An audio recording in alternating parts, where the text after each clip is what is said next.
아멘. 감사합니다. 좀 더 듣고 싶은데요. 네, 오늘 포기하지 말고 기도하자라는 제목으로 하나님 말씀을 함께 나누고자 합니다. 어제 오늘 날씨가 굉장히 좋았습니다. 미세먼지 때문에 많이 우리가 힘들다가도 아주 좋은 날씨를 보면 밤에 별을 보고 싶은 마음이 듭니다.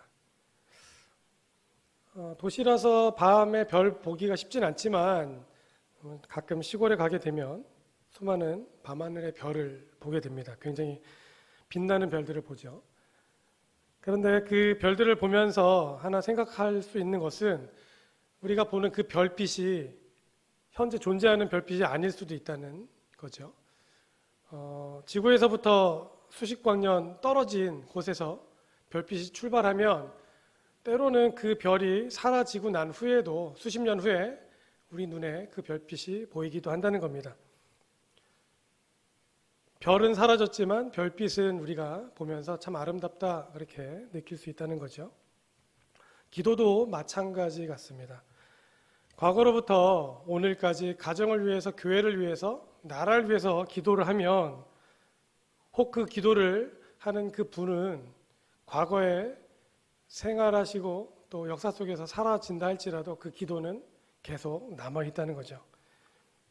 우리나라가 정말 참 잘 사는 나라가 됐다, 평화로운 나라가 됐다, 우리가 그렇게 얘기하면서 여러 가지 사회적인 요소와 여러 가지 얘기들을, 이유를 찾지만 가장 중요한 이유를 말한다면 역시 기도의 힘이라고 그렇게 믿습니다.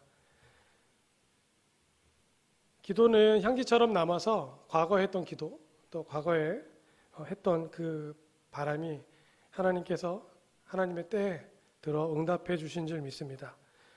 믿음의 부모님이 하는 기도가 그렇고 또 믿음의 성도들이 하는 기도가 그렇습니다. 우리가 가정을 위해서, 자녀를 위해서 기도하면 시간과 공간을 뛰어넘어서 그 기도가 땅에 떨어지지 않고 가장 적절한 때 하나님께서 응답해 주시는 줄 믿습니다. 제가 목사로서 자리에 설 때마다 참 부족함을 많이 느끼는데, 그럼에도 불구하고 제가 이렇게 설 수 있는 가장 중요한 이유를 얘기한다면 역시 부모님의 기도, 그리고 할머니의 기도라고 이렇게 자신 있게 얘기할 수 있습니다. 또한 성도님의 기도가 있어서 가능하다고 말씀드릴 수 있습니다. 우리 성도님들께서 정말 교회를 위해서, 또 나라를 위해서, 학교를 위해서, 또 선교를 위해서 그 기도하는 기도의 제목들이 결국은 하나님께서 가장 적절한 때에 이루어 주실 것을 믿습니다. 그럼에도 불구하고 저나 여러분 모두 기도하면서도 가끔은 실망스러운 일들을 경험하게 됩니다.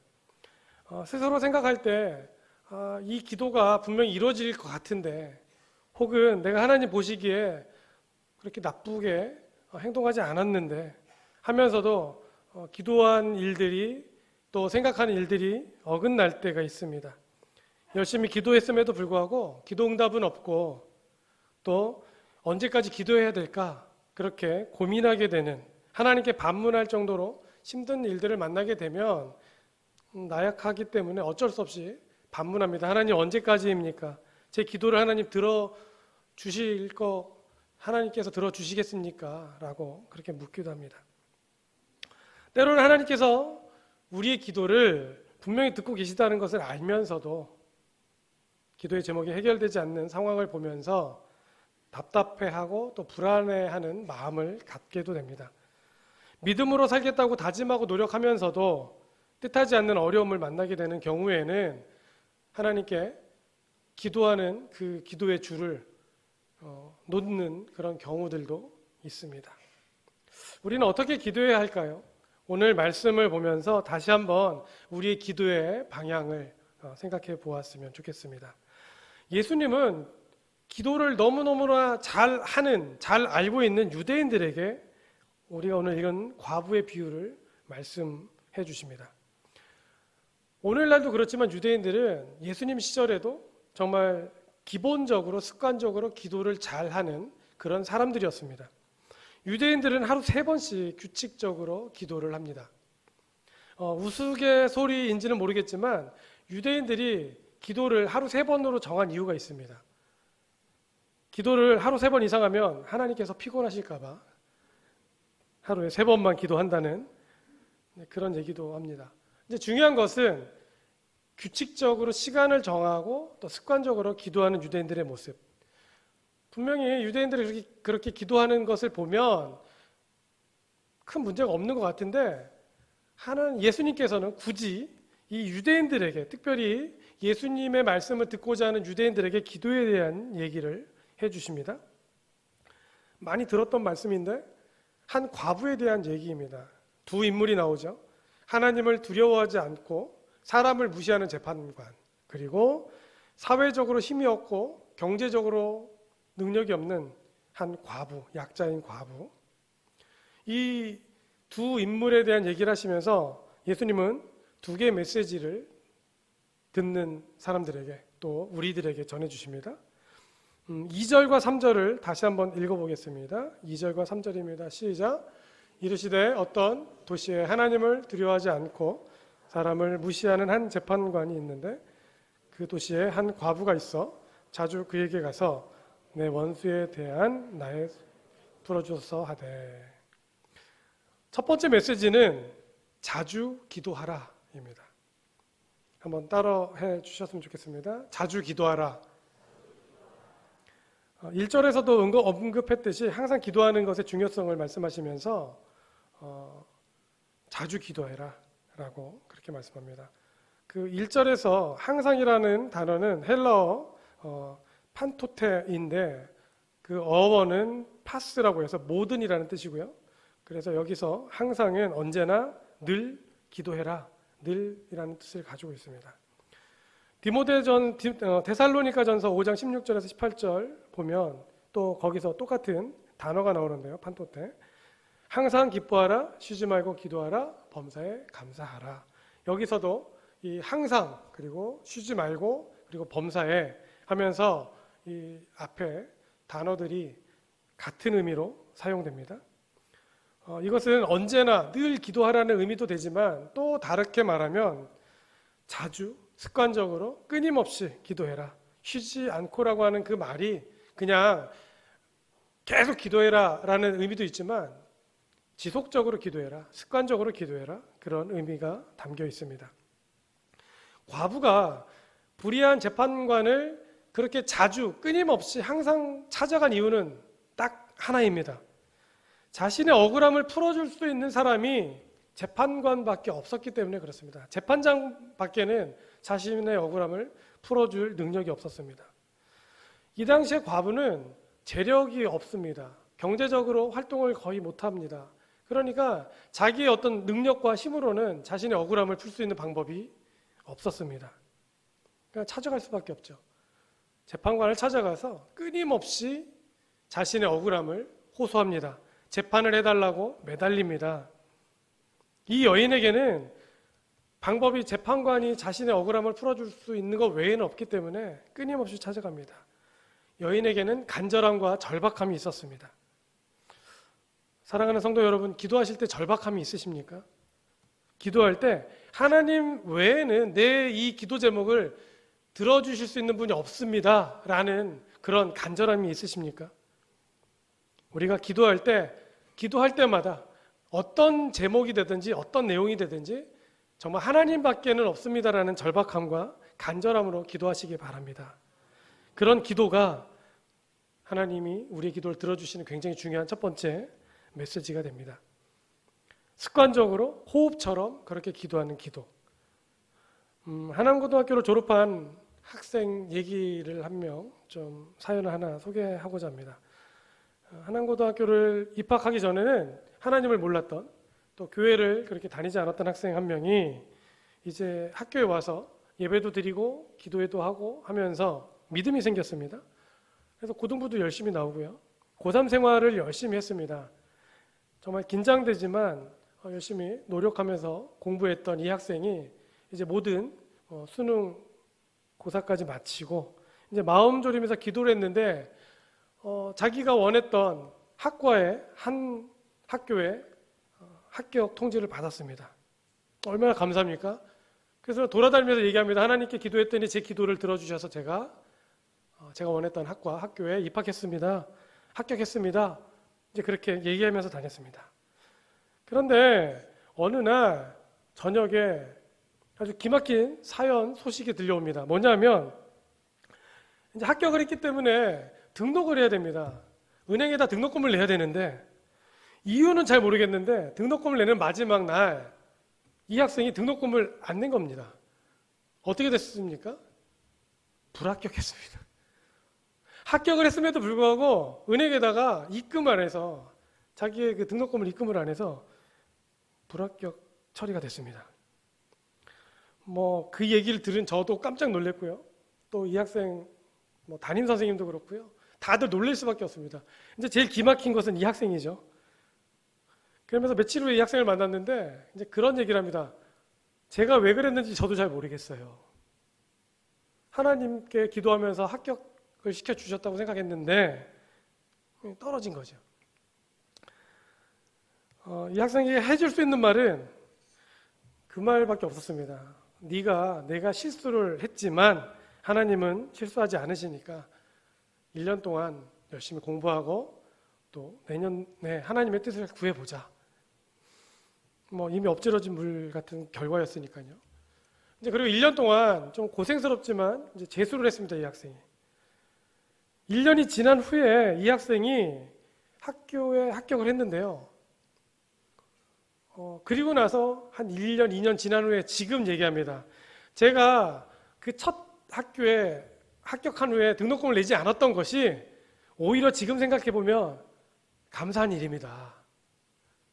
왜냐하면 두 번째 해에 붙었던 그 학교가 학교 생활을 하다 보니까 첫 번째 합격했던 그 학교보다 훨씬 더 만족스럽다는 겁니다.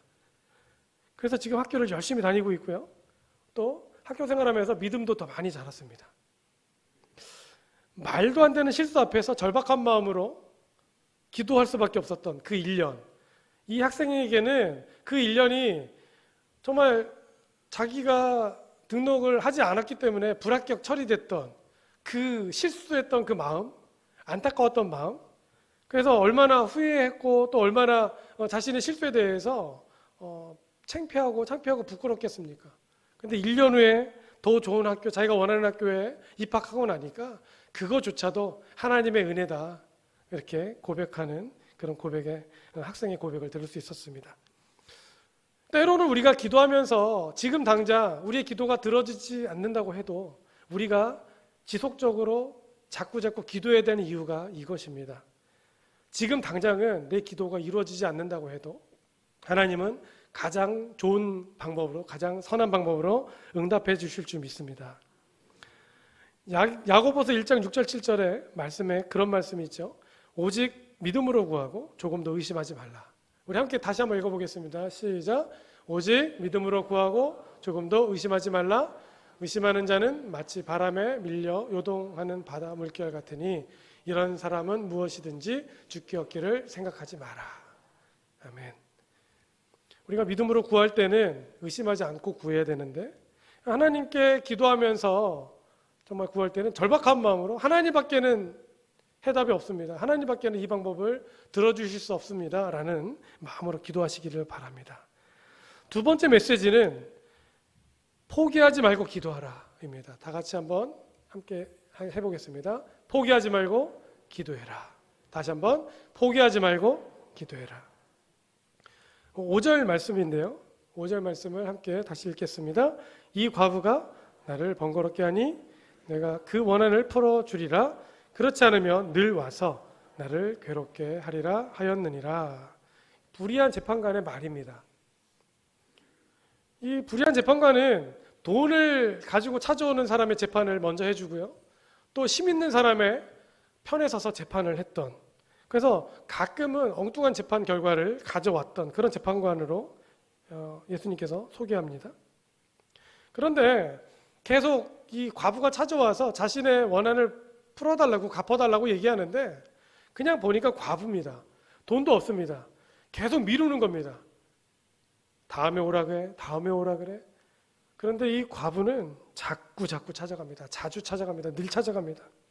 그래서 이 재판관의 이 재판장의 그 말의 뒤에는 내가 이 과부의 소원을 들어주지 않으면 이 과부가 계속 나를 괴롭게 하리라.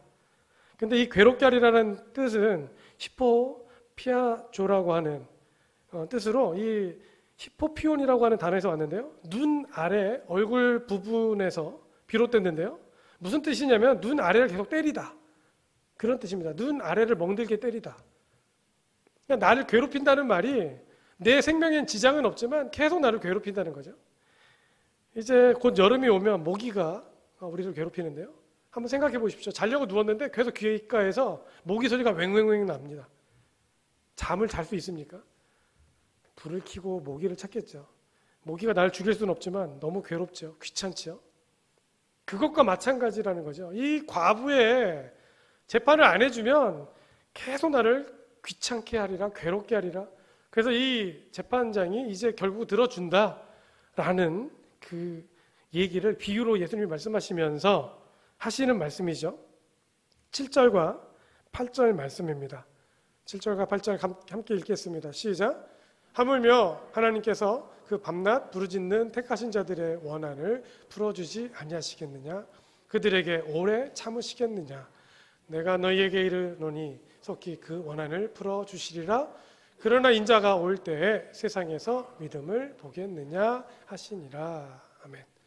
7절과 8절을 보면 예수님께서 두 번이나 이 반문을 하시는 내용이 나옵니다. 풀어주지 않겠느냐, 오래 참으시겠느냐, 7절에서 그렇게 나오고요. 8절에서는 이 세상에서 믿음을 보겠느냐라고 그렇게 물어보시는 거죠. 쉽게 말해서 왜 자꾸 기도하면서 의심하느냐, 혹은 왜 기도하지 않고 걱정하느냐, 그런 말씀을 하시는 거죠.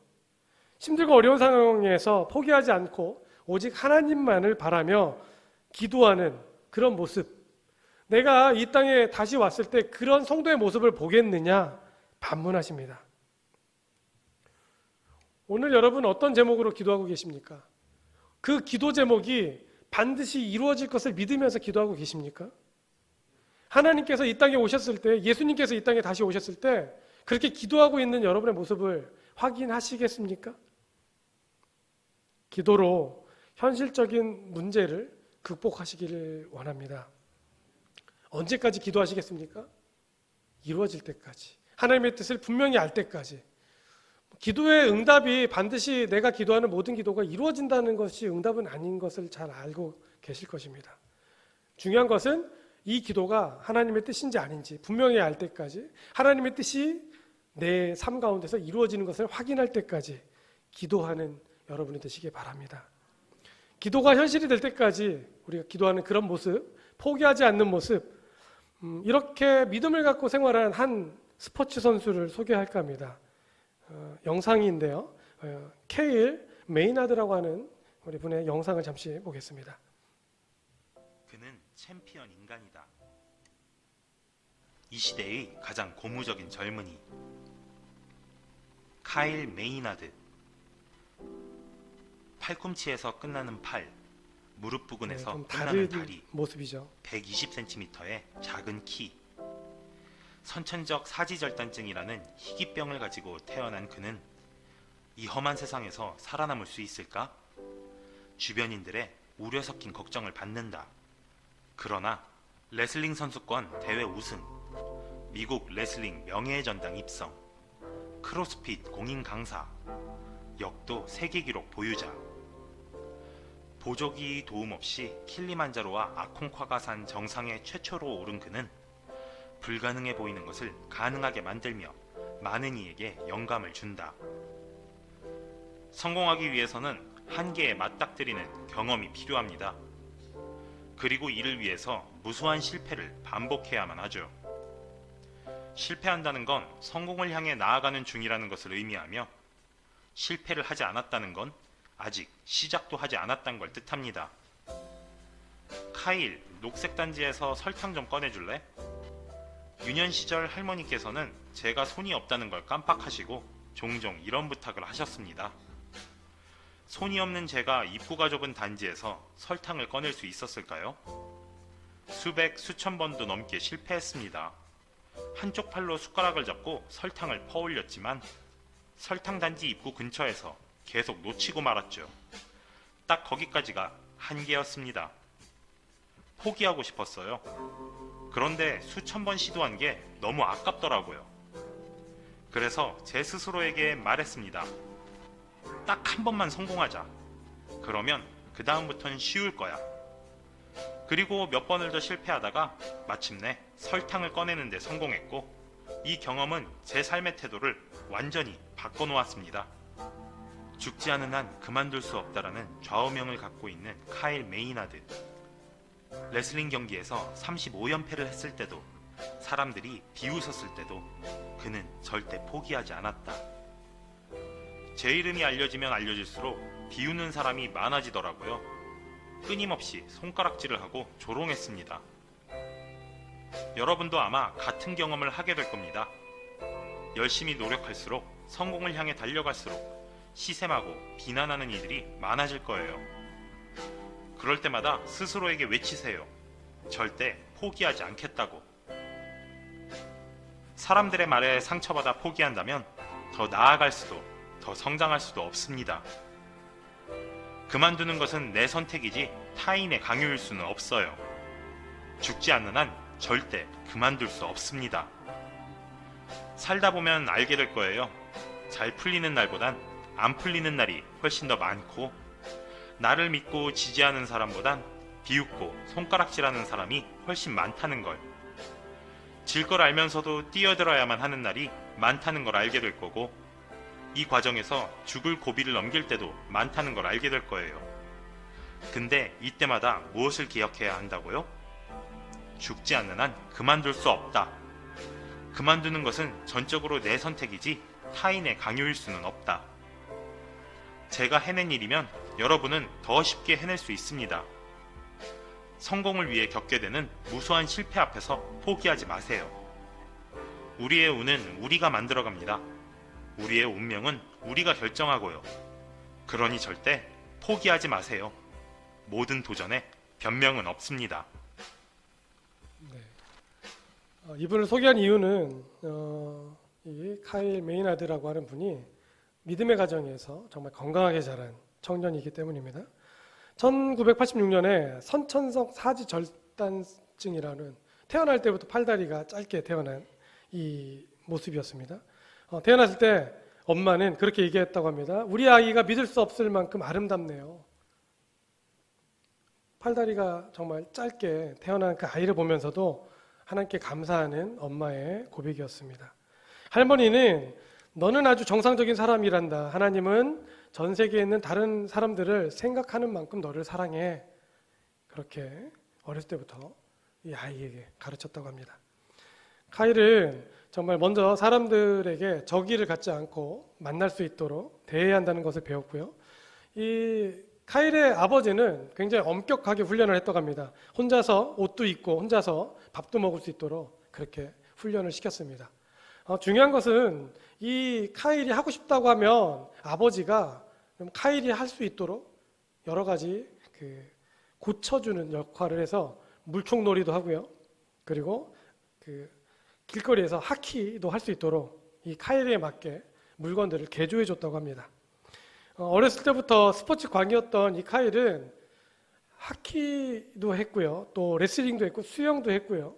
뭐 여러 가지 스포츠를 하다가 풋볼 선수가 되고 싶다는 꿈을 가지고 정말 초등학교 때는 풋볼 선수로 초등학교에서 뛰었는데, 문제는 코치가 이길 때는 출전시켜주는데 질 때는 절대 출전시켜주지 않아서 고민을 했다고 합니다.